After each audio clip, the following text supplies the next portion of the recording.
This is your Filipino radio experience in Las Vegas. PHLV Radio. PHLV Radio.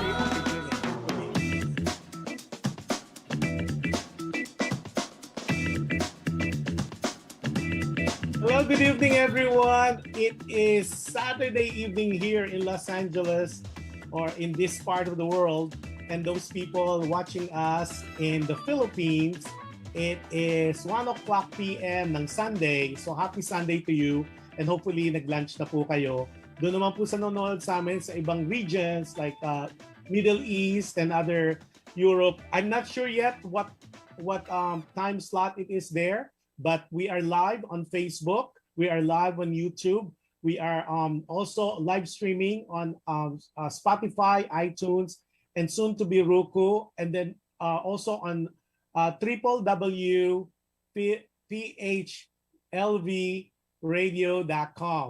So maganda po yung topic natin ngayon. Pero a little glitch kasi si Ate Jen, na partner ko, she is doing a presentation for her business.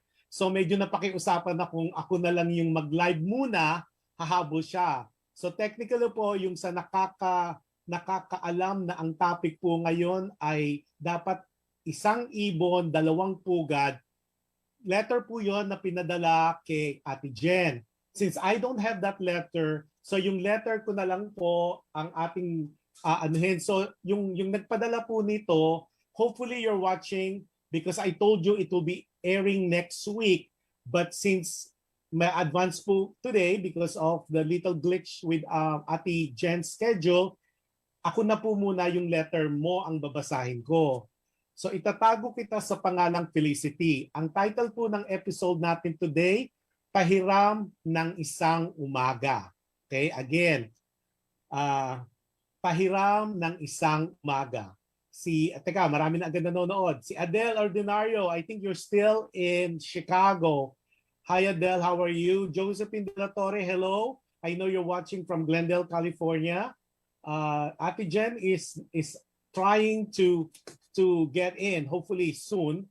Ayan, nag-text na siya. Hello everybody, this is from Ate Jen.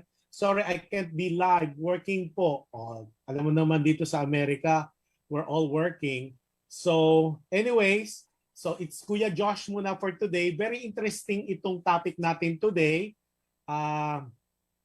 Still in Chicago, I'm good, thanks. Okay, I will be needing your help para especially on the female side of the letter o yung opinion nyo, yung advice nyo. Kasi po, kulang ako at si Ate Jen. So ito po yung topic natin today. It is okay, I think nakikita nyo naman, di ba? So, ito po, itatago natin sa pangalang Felicity. Okay? It's English po, pero itatagalog natin for those people na baka ma-offend kasi sabi, pag English daw masyadong konyo or burgis yung show namin. So, ito, hello Kuya Josh. My name is Felicity. I'm 32 years of age, educated, mestiza with Chinese-Spanish features. I'm 5'8", at slim but athletic. So si Felicity po ay 30 years old, edukada, mestiza po, so obviously maganda, Chinese at saka Spanish features at matangkad, 5'8" for a Filipina. Okay? Some background about me. My lola on my mom's side was another woman. Okay, yung lola niya, isang other woman o kabit, quote unquote sa kanyang letter, and had one child from that relationship, my mom. Ibig sabihin, yung lola po niya ay naging kabit nung time nung lola niya at ang naging anak po nung relationship niya ay yung nanay niya. Hello Gilbert, hello Kuya Josh, Kuya Gilbert here. Hello Gilbert, how are you? Okay, I'll be needing your advices you guys, yung nakikinig right now. So my lola on my mom's side was another woman. Kabit siya and had one child from that relationship, yung nanay nga niya. Yung nanay niya, my mom is also another woman. Kabit din and also had one child. Ako. Sorry Felicity. Not meant to lie. Anyway, the lola was another woman. Naging anak ng lola niya yung nanay niya. Yung nanay niya, naging other woman also Ang naging anak, siya, si Felicity. Okay. Clear pa tayo ha. So far, you follow me. Growing up, when people would ask me what I want to be when I grow up, when other kids would answer, doctor, lawyer, teacher, nurse, ako, I would always answer, I want to be a kabit. Oh, ibang level, di ba? Kasi di ba, most of us when we're growing up, tatanong sa atin noong bata pa tayo, and this is common, oh, iho, iha, paglaki mo, what do you want to be? A lot of people would say, gusto ko maging doctor, lawyer, siguro policeman, nurse, teacher. Siya, bata pa lang daw siya, gusto niya, ang lagi sagot niya, I want to be a kabit. Okay, or I want to be another woman. Kuya Josh, growing up, I did not see anything wrong being a kabit kasi, okay, ulitin ko. Kuya Josh, growing up, I did not see anything wrong being a kabit kasi my lolo had been good to my lola. We did not see him as much, but when he was around, he made sure we had the best time. Okay? Adele, huwag ka muna mag-comment. OMG, my gulay. Okay? So, likewise, my dad was like my lolo. Most of the special occasion, like Christmas, New Year, birthdays, he was not around. But when he is, it was always the best time. I did not even know what kabit meant until I went to high school when I realized what it meant. Okay? Honestly, I never think there is something wrong or there is wrong being a kabit because my lola, my mom, never complained about it. And we had really a good and easy life. My first kabit experience was with my first boss. He was married with 3 kids. I was treated like a queen and never had a problem. Siguro you were wondering why was.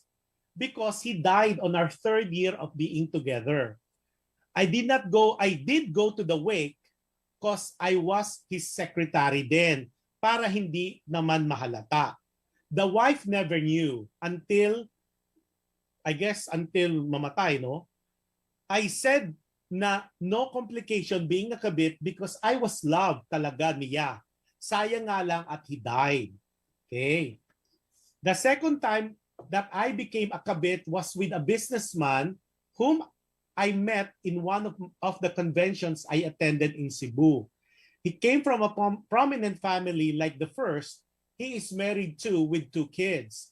Like the first, he loved me so much that he would fly weekly to Manila just to be with me.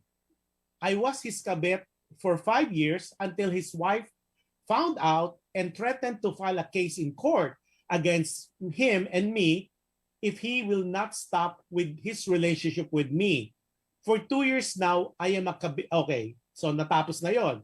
Now, for 2 years now, at present time, I am a kabit with my boss again. Another boss, of course. He is 20 years older than I, but he looks very young for his age. I like being a kabit, not because of money, but because of the following reasons. 1, no complications, no strings attached. 2, I would always know where he is if not with me.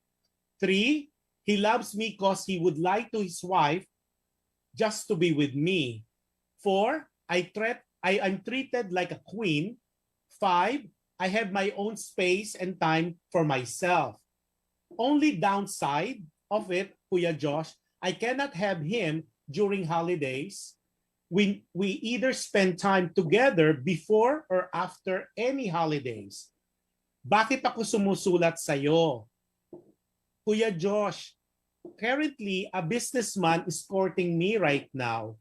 He is my age, so I guess 30 years old, and very good looking and intelligent like my past relationships. I always have many suitors then and now, but this one is different. He offered to marry me the moment I would say yes to him. I told him everything about my past and my present relationship, and he said he does not care about my past. What is important to him is now and the future. He will always tell me that my past should not dictate my future. And last page, I really do not know what to do, Kuya Josh at Ate Jen. I'm really afraid because I never had a single guy in all my life and all my past relationships. I always been a underwoman or kabit. I'm not sure if I can be a good wife 24/7, 365 days. I'm pretty set with my ways, my space, my time. Ayun. So ayun ang letter ni Felicity, who's happened to be 32 years old, been in a kabit relationship for the past 3 plus 5 plus 2. So ano na, 9 years, di ba? Oh, no, 10 years. So now she's 32 at meron siyang na-meet na businessman na single, and ang problem niya, this businessman wants to marry her. So ang fear niya, hindi pa siya nagkaroon ng single relationship in the past. And she likes really being a kabit because based on her letter, nakita niya sa lola niya, nakita niya sa nanay niya, parang okay naman. Wala namang complication. Other than parang in my mind, nagkaroon ng complication doon sa second relationship niya kasi nalaman ng asawa niya, yung naka 5 years na sila, naka 5 years na sila, nalaman ng asawa, yung businessman from Cebu. Pero ngayon, may 2 years na siya with another boss, tapos, yun nga, biglang may naliligaw sa kanyang binata. So, anong advice natin? Okay, si Alexander Francisco from Quezon City. Hi, Kuya Josh and Ate Jen. Ivy Balan is watching. Hi, Ivy. Cherry Aklan is watching. Hi, Cherry. Aklan is watching from LA.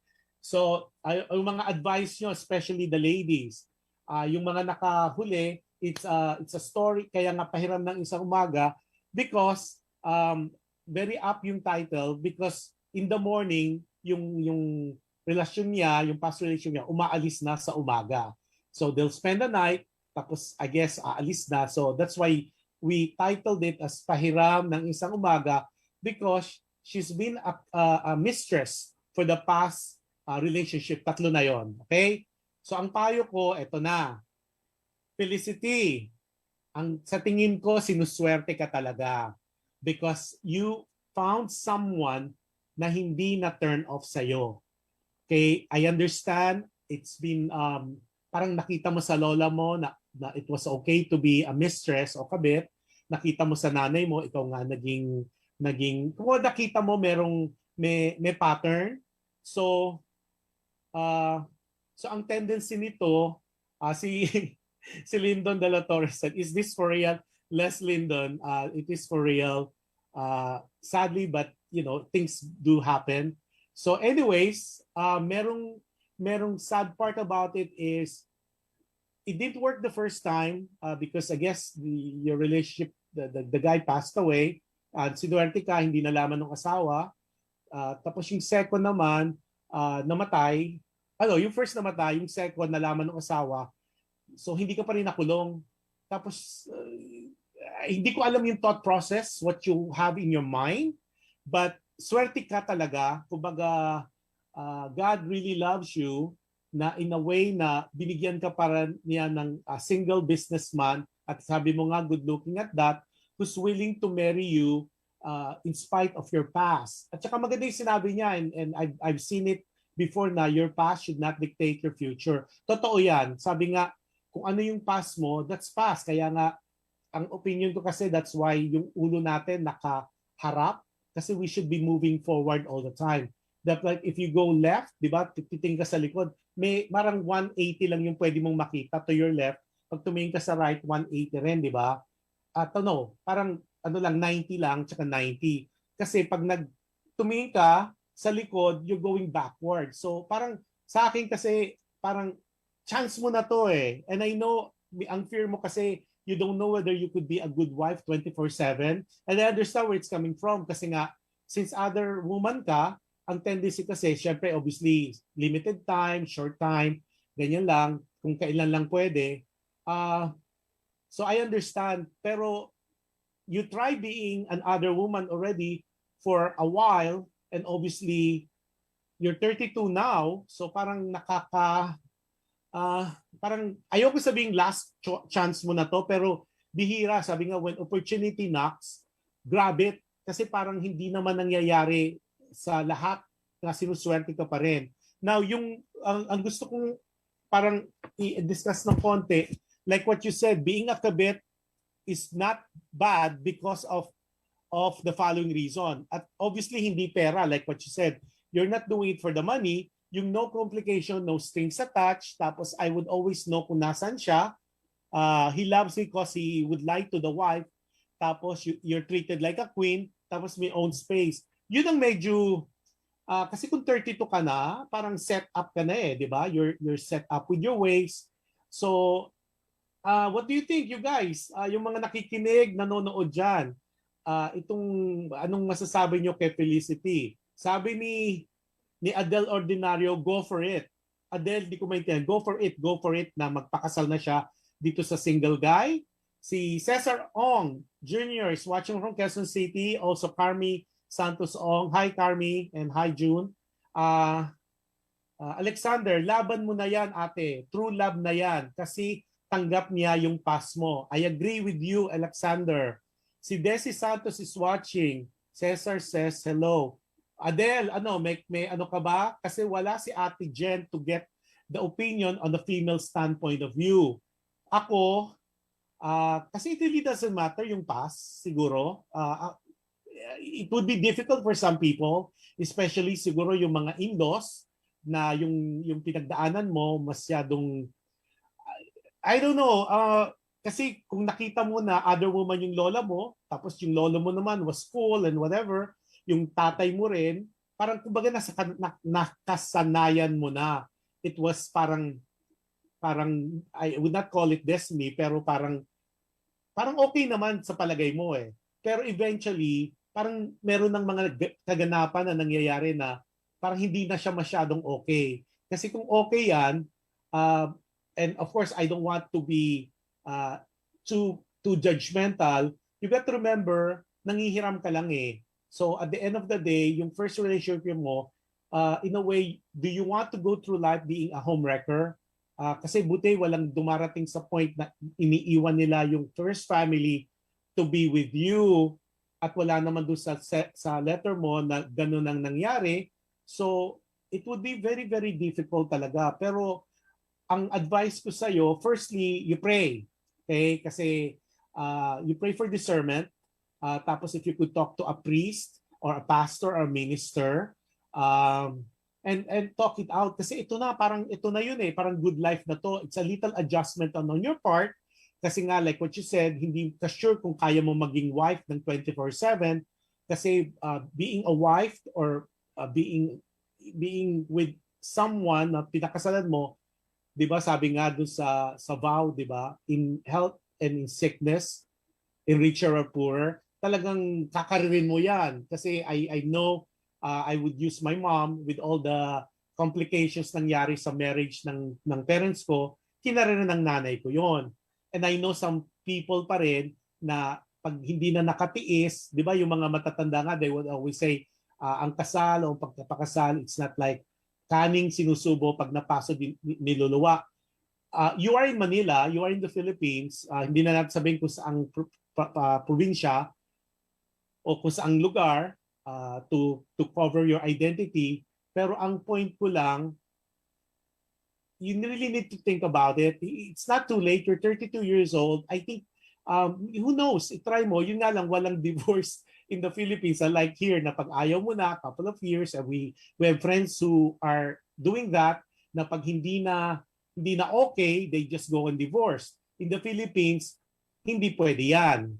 Okay? Now, I'll let me get some opinion here. Kaya si Josephine Castillo. Hello, Josephine. I know you're watching from, I think, Katipunan. Okay? How are you? Tapos sige, sabi ni Adele, ituloy mo na yan. You'll never know if he's the one that will be your long-term partner. Kaya go, go, go. Oh, sabi ni Adele, I guess ituloy mo na doon sa single businessman kasi may future ka dito. Itong past relationship, like we said, you've been another woman and it didn't work out. So Sa akin chance of a lifetime na to kasi this guy could care less about your past. What he cares about is the present, the now, and the future. And that's very ideal. And hopefully when I come visit Manila, I would hopefully we could meet and then and maybe you never know. I'm the mere fact that you reach out, I think nag-iisip ka rin eh. The mere fact that you wrote this letter to us thinking what you should do, I think iba talaga yung sayo. Yun ang mahirap talaga yung nangihiram in anything. Kasi pag ni hiram lang, it's in my mind it's a shelf life yan eh. And I'm not discounting the fact na kasi I cannot judge. Sabi nga, do not judge because we don't know yung mga journeys na pinagdadaanan ng bawat isa sa atin. Pero ang alam ko, laging merong parang katapat yan eh pag laging hiram lang. So you really have to find your own. And it's not too late. You're only 32. So may chance pa, laki pa nung chance to build your own family. Kasi borrowed life, borrowed things, eventually you need to return it eh. Tapos kung ito namang relasyon mo ngayon with your boss at totohanin ka, but you got to remember, may kids din yun. So it would, sabi nga, you're destroying a family. Siguro kung yung boss mo ay legally and separated na talaga, tapos yung kids naman are adult, maybe there's a chance. Pero like what you said, ang medyo hindi ko lang maintindihan, yung sinabi mo, you enjoy being a kabit. And I know, of course, again, hindi ko alam what's the joy of being an other woman. But I guess you're so used to it, being your lola, your mom, tapos ikaw. So, again, chance mo na tong businessman na to. Sa totoo lang. Okay, tanong natin, si CM Mendy, ang sabi niya, kabog ate, ganda mo. Ahaha, sana all. Si M, ano ba? Medyo seryoso naman, kawawa naman to si ano. So si Ate Jen kasi wala eh. So I cannot get a female point of view. Pero yung mga guys niya, like si Cesar, kamusta? Si Lyndon, what do you think? So should she stay as with her status quo or whatever she's in right now, or she should leave that behind her and try it on. It would be sad kasi parang ayoko kasing gamitan ng religious or anything. Pero unang-una, syempre, ayan, o si Adele, too complicated pagkabit. I feel bad sa both women. Yung guy ang winner dyan. Yung guy. Sinong guy? Yung mga husbands. Totoo yun. I agree. Too complicated talaga. Although kahit sabi mo, dun sa letter mo, yung isang advantage of being another woman, walang complication, walang strings attached. Pero you got to remember too, I always believe na yung may nadi-depreciate eh. Eventually, when you had that, si Lyndon talaga. Si Lyndon, okay, bago ko ituloy, sabi ni Lyndon de la Torre from Glendale, clearly, the girl, siguro si Felicity, has some psychological issues. Maybe not, kasi parang Lyndon ang letter niya, parang nakita naman niya na okay eh, na okay maging kumbaga based on her experience, it was fine, it was okay because nakita niya sa lola niya, the lola was treated really nicely, wala naman nanugod, wala namang complication, and same with the mother. So parang who are we to judge na psychological yon? Parang siguro maybe in a way siguro, di ba? O sabi nga ni Adele, we cannot judge. Sabi naman ni CM Mendy, guys, thank you for being so proactive on this one. Sabi ni CM Mendy, laban mo na yung walang sabit, ate, kasi mas masarap kung okay. Ulitin ko Sabi ni CM Mendy from Quezon City, laban mo na yung walang sabit, ate, kasi mas masarap kung magmahal ng walang kaagaw. Okay. Oh, Dominic. Si Dominic is watching from Long Beach, California. And Elsa. Vilma Kabinting is watching. Hello, Vilma. Hopefully, you tell me where you are at.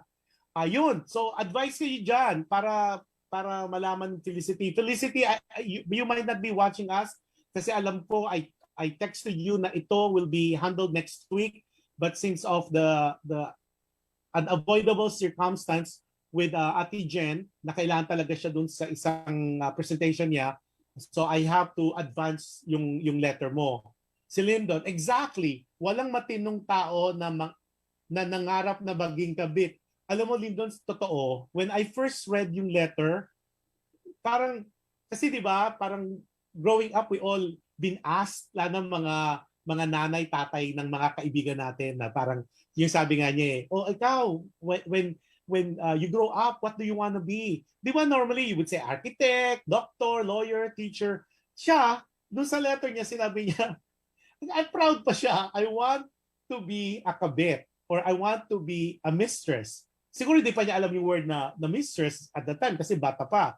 Because she did not know. She has no knowledge growing up what a other woman kasi nga maganda naman yung pagka-treat sa kanya nung lolo, nung tatay niya. At maganda yung treatment saka other than nawawala nga daw pag mga special occasion.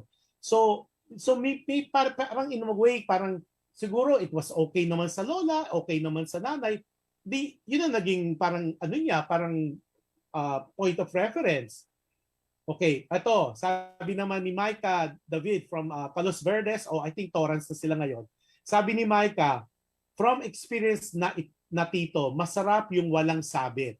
Ay, Micah ha? Bakit from experience na tito, masarap yung walang sabit?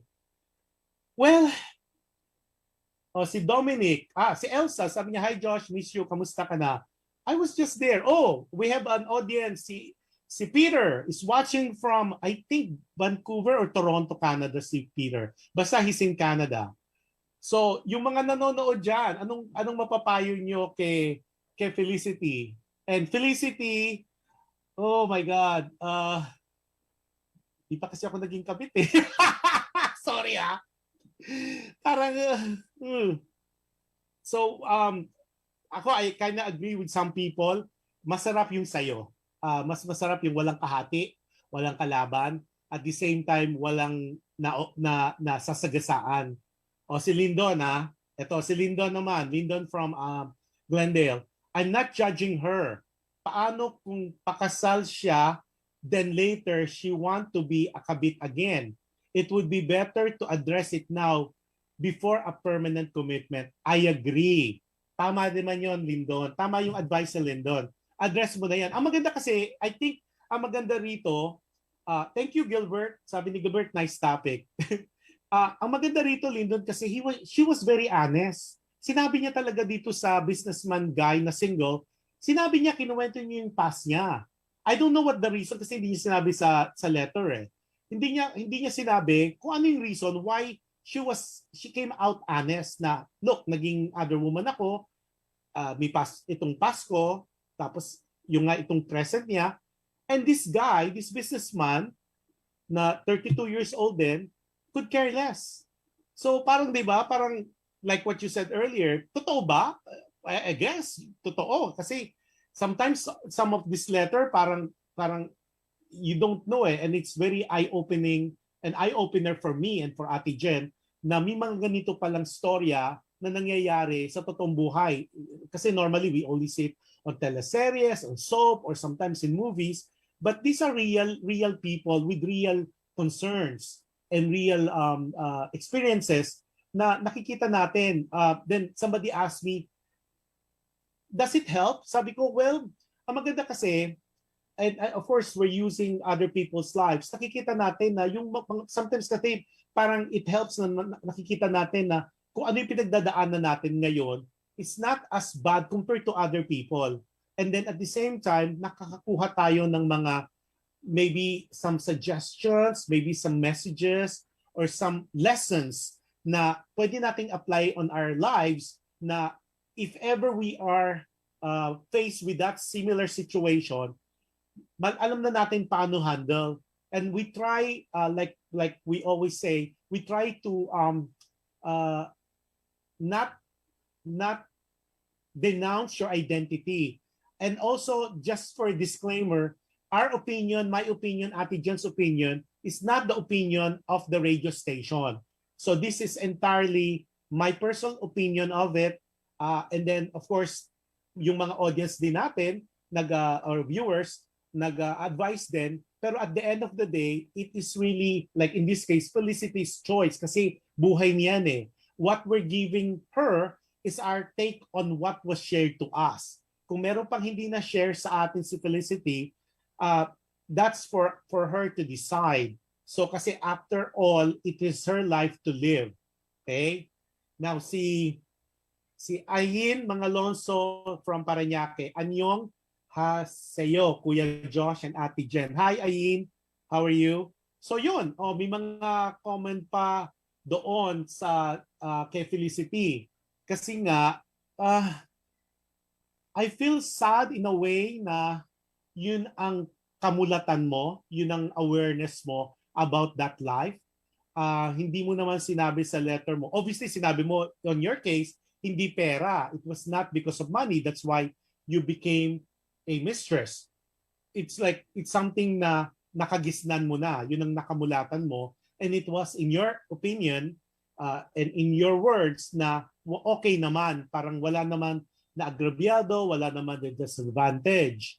So, I don't want to judge. Again, I'm clearing it. It's not being judgmental or anything. But I would go with what CM was saying, iba talaga yung sayo. At saka, how many people can really say na in spite of your experiences, in spite of your past, merong isang single at businessman, sabi mo nga, well, good looking and kaya kang panindigan. At sa yung iyo. And then I'll go also with Lyndon. You need to make sure na pag nag-decide kang to, assuming na you will marry this guy, na ready ka na. Ikaw kasi nagsabi na not sure, hindi ka sure kung pwede ka, kung wife material ka ng 24/7, 365 days. So, lalo na 32 ka na, siyempre meron ka ng set way. Sabi mo nga doon sa number 5 na ano mo, you have your own space, you have your own time. Ang alam ko, pag may asawa ka na, assuming also na mag-aanak ka pa, kasi it was never mentioned or stated in your letter, it's a full-time responsibility. It's a full-time commitment. Hindi parang pag ayaw mo na, alis ka na, uwi ka na, o you go somewhere else. Iba yun eh. And I've seen it with some good friends na, of course, wala akong nakitang perfect marriage in this day and age, pero they stick it out. Whether it's for the kids, or whether that they go back to paano ba sila na in love sa isa't isa. So at the end of the day, it is important, and I go with Lyndon's advice. Kailangan talaga sure ka sa sarili mo na itong single guy na to kaya mong pangatawan being single, knowing that you've been another woman in 3 of your past relationships. Basta kailangan kayong panindigan kasi ang pangit naman na nag-asawa ka to this guy, it's so unfair kasi he's giving you a future. He's giving you a new leash in life. Parang bagong take sa buhay mo. Okay, now si Jen. Jen replied to Adele. Hi Kuya. To kay Gilbert. Ate Jen ko. Ate Jen, nasan ka na? Jen, sana narinig mo tong case na to. Ang ganda. Pero kailangan ko pa sana yung opinion mo, but since you're not here and you're there, so yun, you guys, ano pang sa tingin nyo? I have people here giving me hearts. So maraming salamat sa mga hearts nyo. Pero I need advice or take on this case more than my own opinion of the matter. Felicity, hopefully when you see this, i-text mo naman kung ano yung naging this was sent to me June, first week of June. Ngayon lang namin napaunlakan. So obviously things happen kasi nga doon pala I need to be very very thankful continuous po yung dating ng mga text sa amin, at least sa akin, tsaka I would assume kay Ate Jen also, asking for some advice. And I apologize on behalf of this show na we cannot talaga handle yung story nyo kasi it's supposed to be an hour show lang. Minsan humahaba po. And we could, as much as we want to do sana 2 letters every show, it is so difficult kasi especially pag yung medyo complicated po yung case. Luckily, wala pa naman pong anything about immigration. Like what we said, if we are not experts, say kunyari mental health, relationship kasi madali lang yan eh. Yung what makes it difficult is kapag technical na po, like kunyari about immigration, kunyari about certain laws, then we have friends or pool of experts that we could use as a resource person. And eventually, in the course of this show, you would see that. Okay? Si Mark. Mark is also watching from, I believe, Novaliches siya. Hi, Mark. And I know the weather in the Philippines right now is not as great. Okay, so ano pang mga comments natin dyan? Meron pa bang comments sa inyo about what you could tell Felicity? Grabe, no, Felicity? Imagine. I wonder kasi wala naman sa letter niya eh, kung anong take ng nanay mo. Sana you could text it to us pag naano mo to, kung ano yung opinion ng nanay mo about relationship, kung alam ba nila, si Lola, kung napayunan ka ba. And I have good friends, to be honest. I have good friends na when not naman the same as you. It's not the same naman. And so far, yung mga experience nila, almost the same as you, pero they have moved on. Meaning they chose the road less traveled. As much as it's difficult, may realization naman na enough of this life, yung past lives nila, and they want not to make amends, but they want a change. And so far, they're doing well. Firstly, siguro yung kalooban nila is very peaceful for them. Secondly, walang complication na there's a possibility of discovery of the legal wife's case. At may mga kasi, di ba, napanood naman natin, minsan yung mga suguran, I mean, I have not seen here in America, but I know in the Philippine culture, yung legal wife, yun ang nanunugod pag nalaman, nag-iiskandalo sa mga opisina, pinapahiya ka. And I've seen sa internet na talagang they follow all your friends, yung kung ikaw yung other woman, and they try to destroy your reputation, i-blacklist ka, o kaya isasira-siraan ka. O si Lloyd Mystica, hello Lloyd, hello, inaano ko to eh. Hello Lloyd, watching from Liliw, Laguna. Chris Joy Marcos Sayas is also watching this naman siya naman sa Cabuyao, Laguna. So aside from the hello, mag-advise din kayo para mas maganda yung ating talakayan on how we could help Felicity on our own words. So Felicity, hopefully when you see this, hopefully later today on the replay, ako personally, yun ang advice ko sa'yo. Firstly, you pray. Okay, first and foremost, you always pray for discernment. Secondly, like what some of the people who advised, who texted their advice, iba talaga yung sayo. Thirdly, you're lucky kasi hindi pa ka nakakatapat na palaaway o palasugod at saka yung I would say na nasty na tunay na asawa that would try to hurt you either physically, emotionally, or will hurt you. Iwas na muna. And this is perfect. O si Ayin. Okay, si Ayin maganda to. Si Ayin, thank you for participating on the advice portion. Okay, ang ano ni Ayin, if she gets married then later becomes a kabit, then definitely she has a commitment issue. I agree. O si John Gonzalez, ito is my nephew. He's watching, I believe, from Cavite. Hello, John.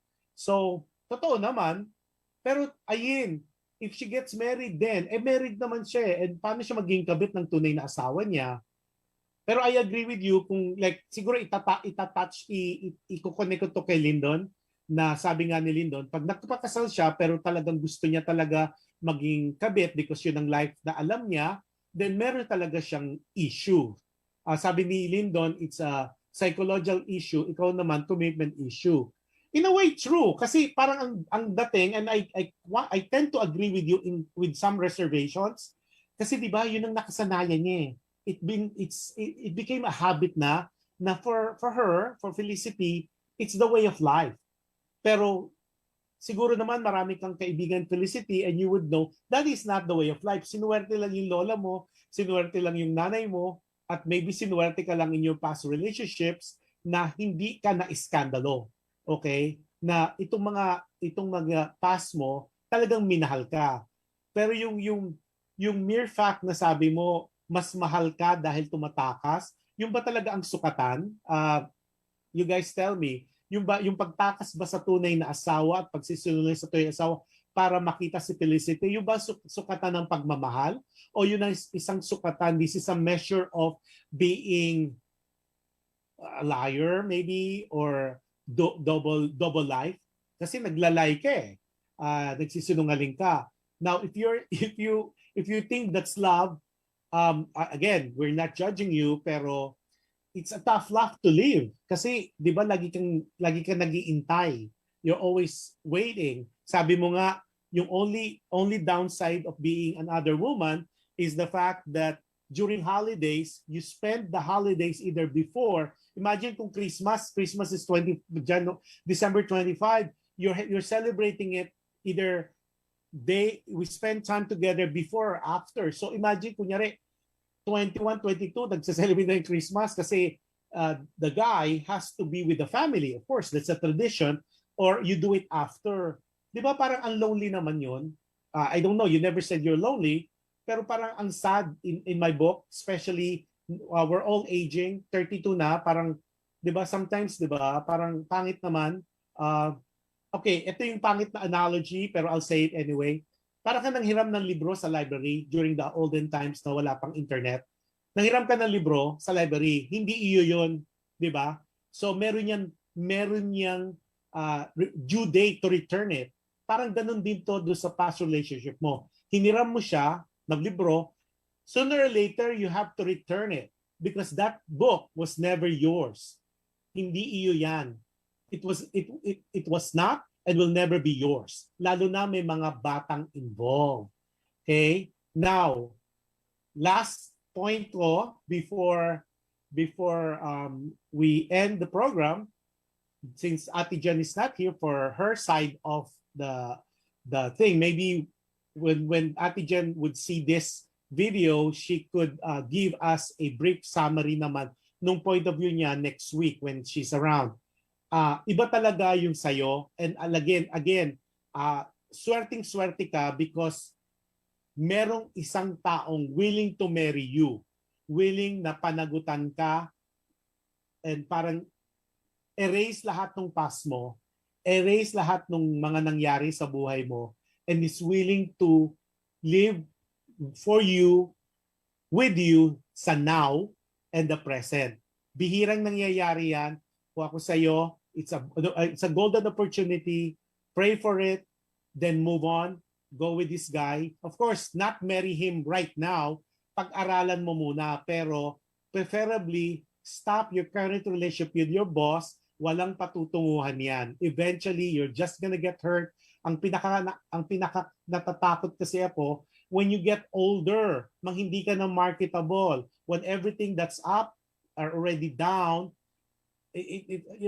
parang ang hirap nang makahanap ng lalaki like that businessman of yours na nanliligaw sa iyo, baka hindi ka na as marketable. Baka lang, of course, we don't live naman on baka and hunches, but go for it.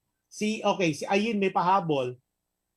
Sabi ni Ayin, sana ma-realize ni Felicity na i-pursue niya relationship na walang tinatapakan. Oh, I like that. Tama, na walang tinatapakan, meaning yung legal wife and the family. Only then she will know that she is really living life na makabuluhan. Oh, I like that. I'll repeat it without interruption. Sana ma-realize ni Felicity na i-pursue niya relationships na walang tinatapakan. Only then she will know that she is really living life na makabuluhan. Wow! Thanks, Ayin. That was nice. Si Cesar naman, more power. Yeah, Aline, I am so glad that you said that. Yeah, it is really a life worth living. Parang kanta, di ba? A worth like living. Kasi totoo naman, parang ang pangit naman yata na meron kang tinatapakan. I think iba pa rin talaga na iyo. And again, always believe in my heart that we have a forgiving God. Yun ang natutunan ko sa walk ko sa aking paniniwala na we don't have a punishing God. And kasi ito yung I don't want to be preachy, pero I need to share this. I never believe that we have a punishing God. Kaya yung mga pangit na nangyayari sa buhay natin, hindi yan of God. Hindi yan dahil sa Panginoon. Kasi tandaan mo, ito yung pinangahawakan ko in my life. We have a good God. Di ba? Pag good God, you cannot be bad kasi against yan sa very nature ng being good. Being evil is always a contrast or a contradictory to being good. If God is good, then therefore these evil things, punishments, bad things, it cannot be of God. O, di ba? Lalim. What I'm saying is, we have a forgiving God. Naniniwala po ako dyan. So kung ano man yung nangyayari sa buhay natin na hindi maganda, you pray for it. Kasi at the end of the day, God is a good God and God will send you the best way that's best for you. And I believe talaga na si God talaga, He's always on time. Hindi siya late. Hindi po siya Filipino time. He will always come back. Kita mo si Felicity, ang galing, di ba? With all the past experiences niya na being mistress, may pinadala pa rin sa kanya na paninindigan siya, na nalaman, sinabi ni Felicity ang katotohanan, hindi niya tinago, hindi siya nag-lie. At the same time, this guy is with open arms sinatanggap siya. That is a big thing, and I think that is from God. O kung sino man yung sinasamba niya o pinaniniwalaan niya. It could be God, it could be Buddha, it could be Jehovah, it could be anybody, pero there is a higher being than all of us. And I believe that person, that being, that entity is of good. And yun ang pinaniniwalaan ko. Okay, may mga pahabol tayo dito. Si John Pobre, hey John, how are you? He's watching. Ang lalaki, mambababae yan. Okay. Sabi ni Cesar Ong, sabi, hopefully, this doesn't apply to you, Cesar. Sabi ni Cesar Ong, ang lalaki, mambababae yan ulitin ko. Ang sabi ni Cesar, ang lalaki, mambababae yan ng mambababae. At the end of the day, uuwi rin yan sa pugad niya. Okay, so I guess, kahit na paikot-ikot, punta-punta kung saan-saan, at the end of the day, uuwi yan sa tunay. Okay? And I saw that also with a lot of people, yung mga na ligaw-ligaw na mga husbands nila, and even wives. Okay? Hindi lang naman kami yung mga naliligaw eh. May naliligaw din, pero eventually, bumabalik din yan sa original. Sabi nga, walang papalit sa pirated. It's always the original that is best. Okay, sabi ni Ayin, yeah, God is good all the time. I agree, Ayin. Tapos, eto medyo hindi ako sure. Sabi ni Ayin, still I believe that karma is real. I don't believe in karma eh. Kasi karma, ano yan eh, it's a I believe kasi pag nag-ask ka ng forgiveness, uh, hindi ko alam, maybe it's another discussion yung karma na yan. Kasi I don't believe in karma. I only believe in good things of people. At we're here on our borrowed time, and we have to be good, kind, and as much as it's so hard, especially when there's people around who tries to hurt us, then it's a test. Talagang kainis. Okay. Sabi ni Everly, Sikat, hi Sir Josh. Hello, si Emma Tives, Likas. Oh, hi Emma. How are you? Yun ang mga, yeah, si Emma is one of those few people na I admire yung kanilang relationship na talagang solid. And I know there's a lot of our people watching, yung mga viewers natin na solid rin. And I always pray that your relationship will be prosper at saka i-bless pa kayo with more blessing, especially with this pandemic. Okay, Felicity, for the last time, again, you pray for discernment.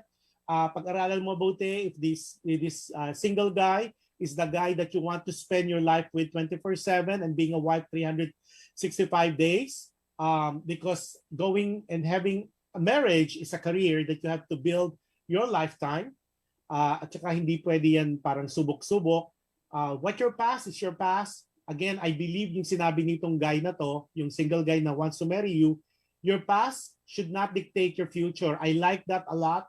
Yung past natin, past na po yun, nakaraan na yun. What is in future? And I like this guy, and hopefully I meet you guys when I visit Manila.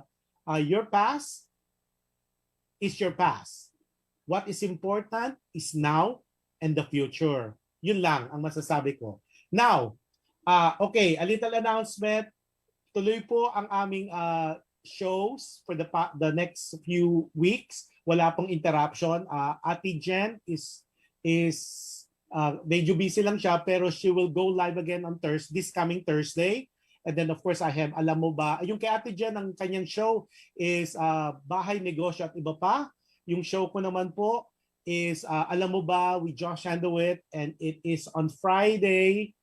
Here's the States, Friday at 9 o'clock. And in the Philippines and other parts, it's on Saturday at 12 noon. Tapos ito naman pong Ate Jen, o Dear Kuya Josh, Ate Jen, ito po ay every 10 o'clock Pacific and also in different parts of the world. Pero sa Philippines po, it's 1 o'clock p.m. on a Sunday. Sabi ni Adele, pahuling hirit, sige, marry him na, Felicity. Nothing to lose, single siya. I agree.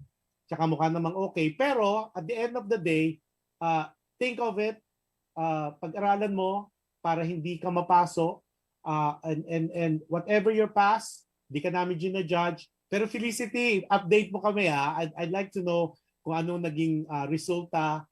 Kasi maybe, I would assume may mga developments na to since this was sent to me June pa.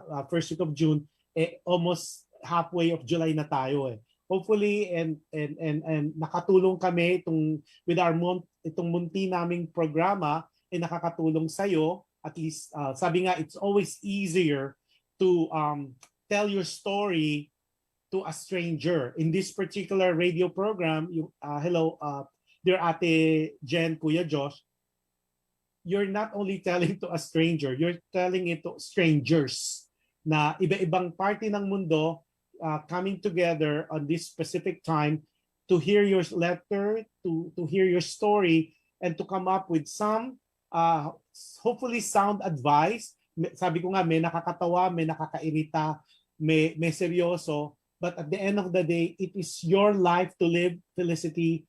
At the end of the day, ikaw lang ang makakapag-judge what is right for you, what's best for you. The mere fact na nag-reach out ka sa akin particularly, it means that there is something there na it made you think, because there is a realization happening in your mind na there's a change that needs to happen. So i-guide ka lang sana, talk to other people, a minister, a priest, a pastor, for that religious aspect of it. And then kung meron ka namang, like sabi nga ni Lyndon, maybe you need consult also a psychiatrist, not a psychologist, but you never know. Marami naman dyan sa Manila. Just run it by them and maybe they would give you a different points of view.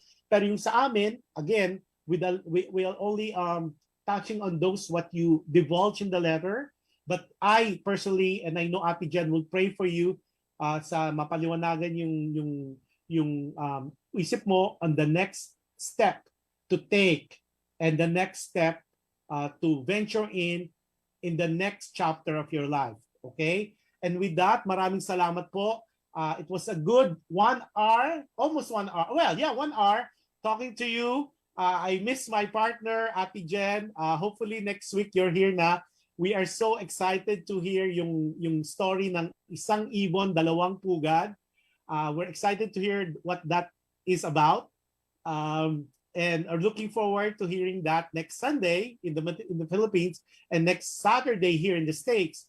And for now, that will be a sign off. Like my advice to all of you, yung mga nakikinig po, listening to us and watching us, you could watch also the replay. Oh, by the way, kahapon po yung mga na-disappoint dahil nawala kami sa air. It was a glitch po on Zoom meeting Las Vegas site kasi po nawala kami for 20 minutes pero bumalik.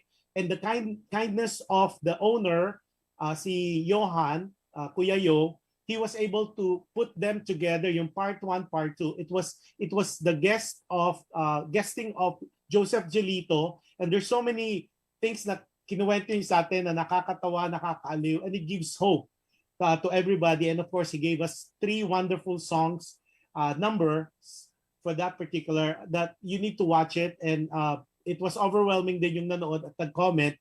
Yung nga lang, medyo nakat kami at the middle of it. So bumalik uli kami and we made up for lost time. So for those people, you could always go back either on Facebook Live, also on YouTube of PHLV Radio, also on the website. You can't go wrong on the www.phlvradio.com. Nandun po lahat ng videos of all our shows. Please do watch. Tapos kung hindi pa po kayo subscriber ng YouTube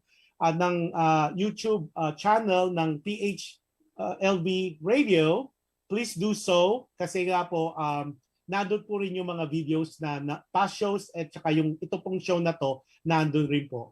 So with that, ang lagi ko pong advice on every show na nagagawa ko, be kind. It is always difficult to be kind. Talagang it's really a challenge to be kind. But I 100% will tell you, you can never go wrong for being kind. At with that, see you again. Sabi nga ni Adele. Adele, thank you. Maraming salamat po until next week. Until Friday and Saturday next week for the people in the North America side and other parts of the country. At maligayang and be safe, people in the Philippines and globally. Be safe, stay safe. Just wear masks because that's what the experts are telling us that would help alleviate the strain or the coronavirus. And on the vaccination side, kanya-kanya po tayong opinion. Just research on that, whether you like it or not. Just be protected, not only for yourself, but also for the people you love. With that, maraming salamat po for tuning in. Until next time, God bless all of you, and I will see you guys soon. Take care. Maraming salamat. Until sa muli.